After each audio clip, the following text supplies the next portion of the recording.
Donc il y a encore beaucoup à dire au départ, il y a encore beaucoup à dire à propos des motifs. Quand on démarre une photo, forcément, c'est pas au raccord. Vous faites une photo de graines, par exemple. Vous avez plein de graines, plein de bonbons, je sais pas moi. Vous faites une photo, forcément, les bords, c'est pas au raccord. Mais il y a des solutions pour faire en sorte que ce le soit. Ça, c'est une des choses. Et aussi une texture où l'éclairage n'est pas cohérent. Vous avez, c'est plus clair sur la partie gauche de la photo que sur la droite, par exemple.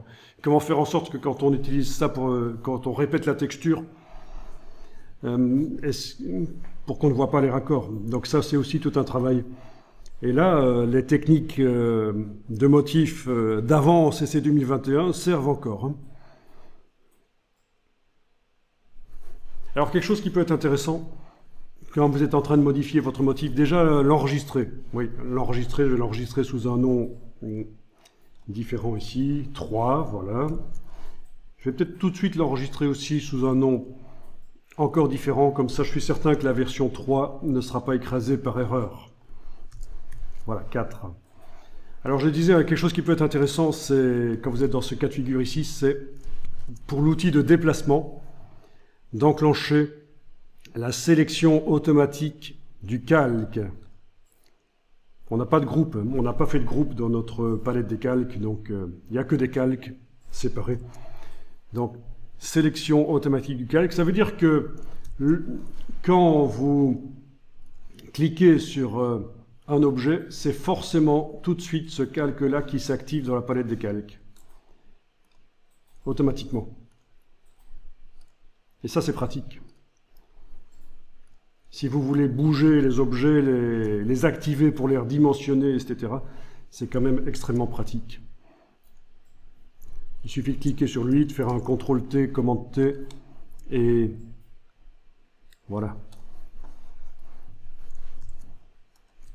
Vous connaissiez ce système de l'activation automatique du calque? Très pratique.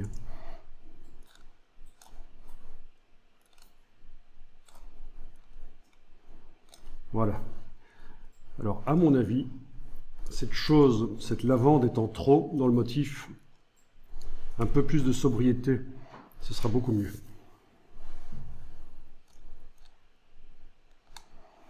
Voilà. Il y a également ce contour un peu pourri que j'ai mis sur mon rectangle.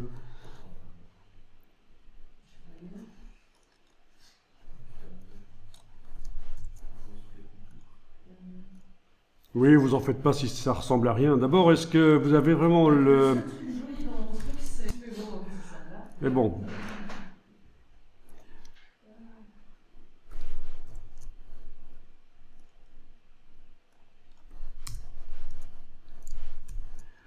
Voilà. Donc, oui, raison pour laquelle c'est intéressant d'enregistrer régulièrement sous un nom différent, au cas où vous allez trop loin, bien sûr, Voilà, vous allez trop loin.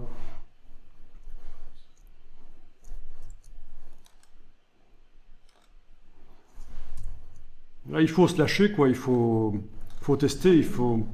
Voilà.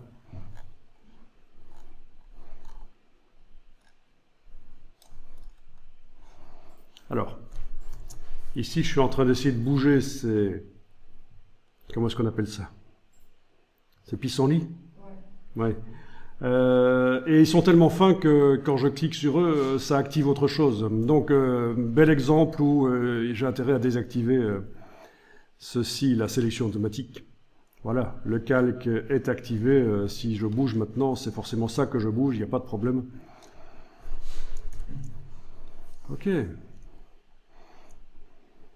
Et puis je peux réactiver la sélection automatique quand c'est nécessaire. Oui, c'est vraiment ça, hein. Il faut vraiment activer ça quand c'est utile.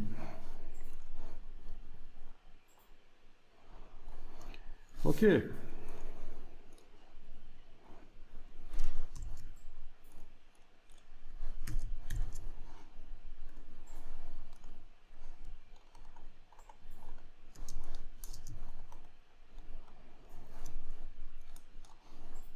Donc tout à l'heure, je vous parlais de mettre sur la fleur orange des calques de réglage.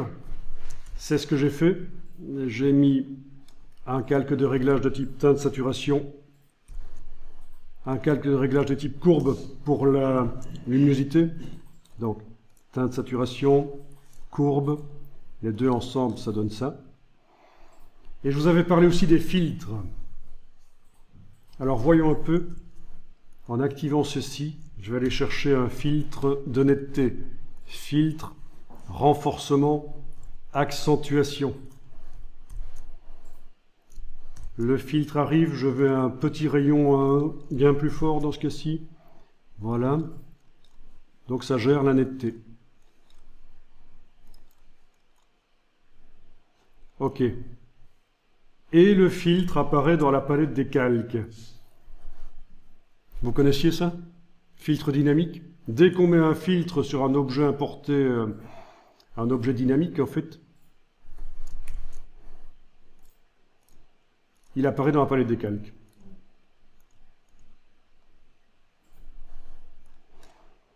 Oui. Par contre, j'ai plus la petite chaîne du coup. Est-ce que si je modifie ma fleur, ça va encore se répercuter? Il faut que j'aille voir. Là, j'ai un doute. J'ai un doute. Je vais par exemple faire une transformation en modifiant, en enfonçant la touche majuscule, je vais modifier les proportions. Donc j'ai activé les deux calques avec clic majuscule clic.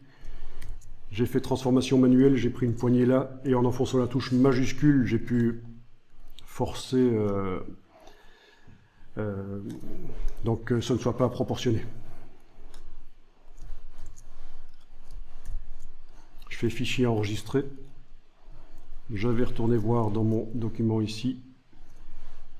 Non, en effet, ça c'est le problème. Le fait d'avoir ajouté le filtre dynamique m'a enlevé la chaîne, ce n'est plus un fichier lié. Et donc, en modifiant le fichier original, ça ne se met plus à jour. Voilà, il faut le savoir, c'est comme ça.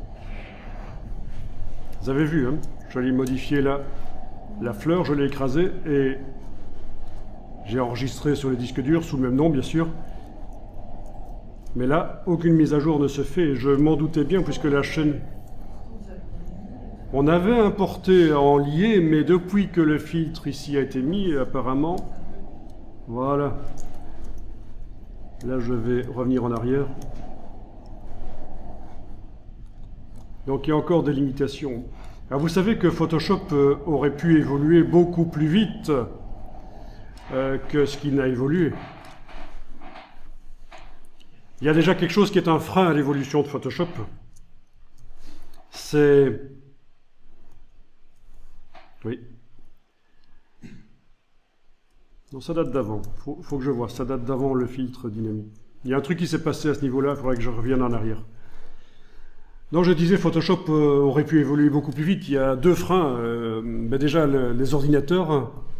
Parce qu'ajouter des fonctionnalités dans un logiciel, c'est bien si ça marche sur des ordinateurs super puissants, mais ça doit fonctionner sur tous les ordinateurs, la plupart des ordinateurs des gens. Donc il faut attendre que l'informatique évolue. Et puis le deuxième frein, c'est la personne elle-même. On ne peut pas amener trop de changements. Le concepteur du logiciel ne peut pas amener trop de changements dans le logiciel. Ça doit être progressif. Voilà. Parce qu'il y a ce qu'on appelle le facteur d'acceptabilité. Facteur d'acceptabilité, s'il y a trop de changements, l'utilisateur peut se rebuter. Et voilà. Donc, il y a deux raisons pour lesquelles qui peuvent être un frein à l'évolution des logiciels et qui font que les choses sont parfois plus lentes. Ok, donc ici, je ne sais pas à quel niveau, à quel moment, ça n'a plus été un fichier lié, mais il faudrait que je revoie ça. Ok.